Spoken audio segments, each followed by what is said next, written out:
इस बुलेटिन में आप सभी का बहुत स्वागत है। आपके साथ मैं हूं नलिनी पांडे। एक ऐसी मर्डर की साजिश का खुलासा हुआ है जिसमें एक तांत्रिक, बच्चों की चाह में डूबी 2 महिलाएं और एक खूंखार डकैत शामिल है। और इस पूरी साजिश को फेल करने वाले हैं बेतवा नदी के मगरमच्छ। दरअसल इस तांत्रिक को इन 2 महिलाओं को बच्चा होने की गारंटी देना जानलेवा साबित हुआ। आखिरकार जब एक के बाद एक 4 बच्चों की कोख में ही मौत हो गई तो इसे तांत्रिक की नाकामी मानकर उसकी हत्या का प्लान तैयार किया गया। और इस प्लान में दोनों महिलाओं ने मदद ली अपने रिश्तेदार एक खूंखार डकैत की। देखिए।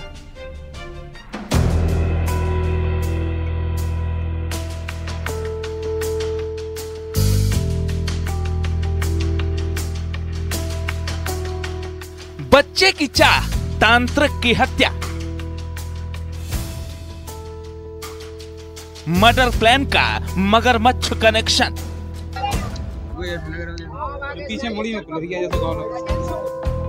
खूंखार डाकू का मर्डर प्लान फेल।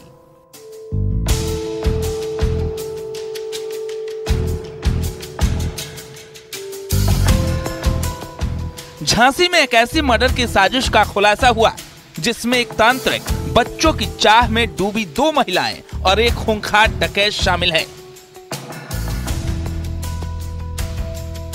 दरअसल इस तांत्रिक को इन 2 महिलाओं को बच्चा होने की गारंटी देना जानलेवा साबित हुआ।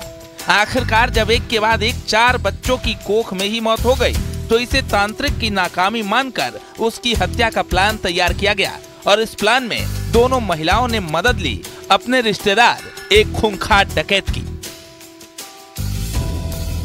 बच्चों की चाहत में जब पत्नी की नजदीकियां तांत्रिक से बढ़ी, इसके बाद यह बात नागवार गुजरी पति को। हत्यारोपी पति ने, धर्मेंद्र ने एक सनसनीखेज प्लान बनाते हुए तांत्रिक की हत्या करवाने के लिए चंबल में आतंक का पर्याय कभी रहे डकैत धन सिंह का सहारा लिया। जिस जगह पर तांत्रिक रात के अंधेरे में महिलाओं के साथ तंत्र क्रिया करता था, आरोपियों ने तांत्रिक को वहीं बुलाया, फिर पत्थर से सिर कुचलकर हत्या कर दी और एक ऐसा फुल प्रूफ प्लान तैयार किया कि पुलिस को वारदात की भनक तक न लग पाए।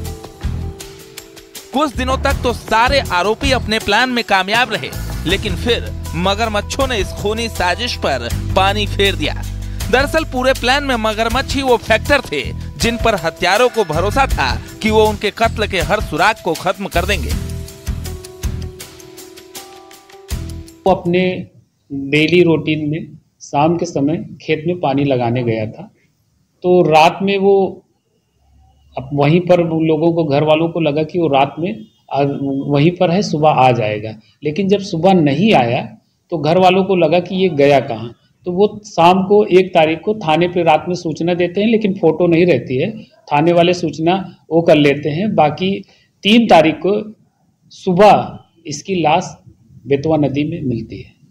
तो उसके लड़के ने मुकदमा लिखाया 302, 201, तो ये धारा वृद्धि हो जाती है।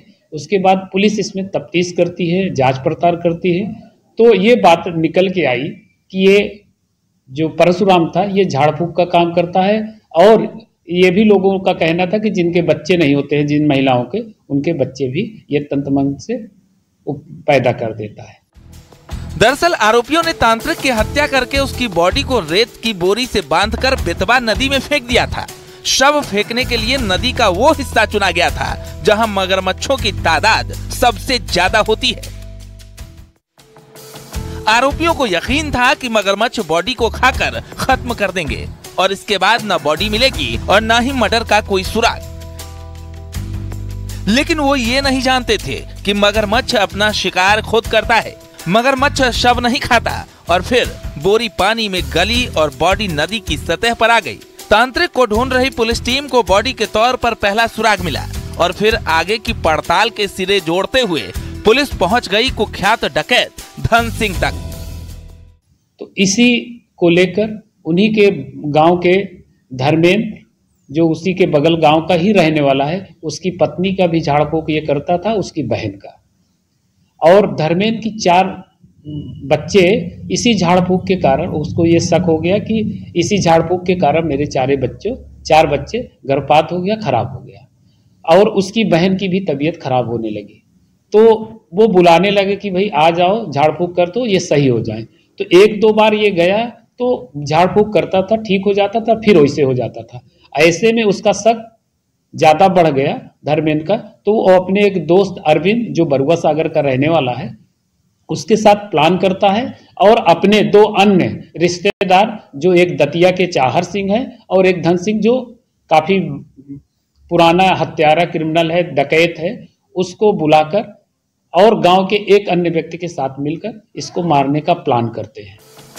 दरअसल धन सिंह ने ही अपने साथियों के साथ मिलकर तांत्रिक की हत्या की थी, क्योंकि धन सिंह अपने रिश्तेदार महिलाओं के बच्चों की मौत से बेहद गुस्से में था। इसी प्लान के तहत धन सिंह ने एक दूसरे मामले में मध्य प्रदेश पुलिस के सामने सरेंडर भी किया था, ताकि उस पर हत्या का शक किसी को न हो। लेकिन पुलिस ने पूरी गुत्थी सुलझाई और अब तमाम आरोपी सलाखों के पीछे पहुंच चुके हैं।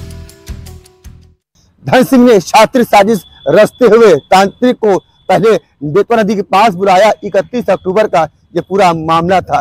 बेतवा नदी के पास जैसे ही तांत्रिक परशुराम पहुंचा, धन सिंह ने तांत्रिक के सिर पर कई वार किए पत्थर से और उसकी हत्या कर दी। हत्या का सबूत मिटाने के लिए एक और साजिश रची गई और जिस जगह मगरमच्छ की बहुतायत थी, वहां पर तांत्रिक के शव को हाथ पैर बांधकर ये सोचकर फेंक दिया गया था कि मगरमच्छ शव को खा लेंगे और सबूत भी मिट जाएगा। पुलिस की पड़ताल जैसे जैसे आगे बढ़ी, हत्यारोपी पति पुलिस के संदेह घेरे में आया। इसके बाद पुलिस ने सनसनीखेज हत्याकांड का खुलासा भी कर दिया। अश्विनी मिश्रा, न्यूज़ 18, झांसी।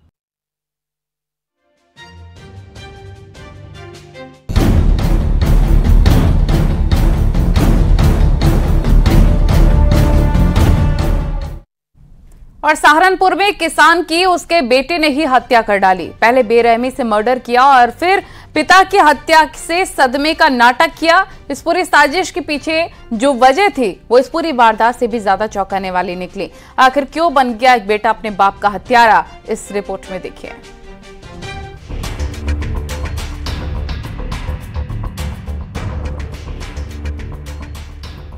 सहारनपुर के पिड़ड़ गांव में 3 दिसंबर को एक किसान के मर्डर केस का पुलिस ने खुलासा कर दिया है। इस सनसनीखेज खुलासे में न सिर्फ हत्यारे का पता चल चुका है, बल्कि वो कोई और नहीं बल्कि मरने वाले का बेटा ही है। अब सवाल ये कि आखिर क्यों एक बेटा ही अपने पिता का हत्यारा बन बैठा? क्यों एक बेटे ने अपने ही पिता को बेरहमी से गला घोंटकर मौत के घाट उतार दिया? दरअसल इसके पीछे जो कारण है वो भी इस वारदात की ही तरह बेहद चौंकाने वाले हैं। अपने ही पिता की जो है हत्या की है उसने, क्योंकि बीते कुछ समय से उसका झगड़ा भी चल रहा था। उसने ये इल्जाम लगाया कि उसका पिता जो है वो 2-3 बार महिलाओं से छेड़छाड़ के आरोप में भी पकड़ा गया, जिसमें पंचायत हुई है और वो कह रहा था कि हमारी बदनामी हमारे पिता की वजह से हुई है। दरअसल मरने वाले जलधार सिंह की हत्या उसके ही बेटे अरुण ने रस्सी से गला घोंटकर की थी। 3 दिसंबर की रात को जब जलधार सिंह गहरी नींद में सोया था तो अरुण ने सोते वक्त ही उसके गले में रस्सी डाली और फंदा तब तक कसकर रखा जब तक उसकी जान नहीं निकल गई। सुबह होते ही अरुण ने परिवार के सामने ऐसा नाटक रचा कि किसी ने उसके पिता की हत्या कर दी। लेकिन पुलिस ने जब पड़ताल शुरू की तो पहला शक अरुण के ऊपर ही गया और फिर पूछताछ में अरुण टूट गया और उसने पूरा सच उगल दिया। देखिए, 3 दिसंबर को थाना नागल पर सूचना प्राप्त हुई कि ग्राम पीरड़ में एक व्यक्ति की जो है उसके घेर पर उसका शव मिलने की सूचना प्राप्त हुई। जिस सूचना पर तत्काल नागल पुलिस जो है मौके पर पहुंचती है और शव को कब्जे में लेकर जो है उसका पीएम कराया जाता है। पीएम से जो है जो कारण है मृत्यु का वो स्ट्रैंगुलेशन आता है, गला घोंटकर मृत्यु करना आया जाता है। और इसमें जो है परिजनों से तहरीर प्राप्त कर जो बड़े बेटे हैं मृतक के, बड़े बेटे से के तहरीर ली जाती है और मुकदमा जो है 302 मर्डर का पंजीकृत थाना नागल में होता है। दरअसल अरुण अपने पिता के खराब चरित्र की वजह से परेशान था। जलधार सिंह गांव की कई महिलाओं पर बुरी नजर रखता था। इसे लेकर गांव में कई बार पंचायतें भी हो चुकी हैं और जलधार की वजह से पूरे परिवार को शर्मसार होना पड़ रहा था। कई बार जलधार को समझाया गया लेकिन वो अपनी हरकतों से बाज आने को तैयार नहीं हुआ। आखिरकार अरुण ने अपने ही पिता की हत्या करने की ठान ली।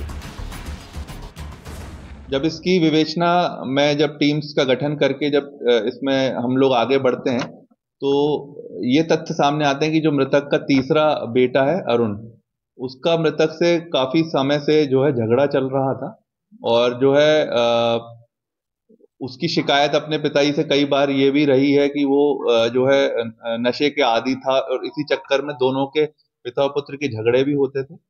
और कल जब ये अपने जो है घटना करने के बाद 1-2 दिन अपने घर पे ही रहा और जब हम इसमें आगे बढ़ने लगे और जब हम क्लोज पहुंचने लगे जो अभियुक्त के, तो वो मौका देखकर वहां से फरार होने लगा, जिसके बाद मुखबिर की सूचना से उसको अरेस्ट किया गया। पिता की गंदी हरकतों से परेशान होकर एक बेटे ने जो कुछ भी किया वो किसी भी तरीके से जायज नहीं है, लेकिन एक शख्स की गलत हरकतों की वजह से न सिर्फ उसकी जान गई बल्कि बेटे और पूरे परिवार का जीवन भी बर्बाद हो गया। हालांकि पुलिस ने आरोपी अरुण को गिरफ्तार कर जेल भेज दिया है, लेकिन इस वारदात ने पूरे परिवार के भविष्य पर ही सवालिया निशान लगा दिया है। देवेश त्यागी, न्यूज़ 18।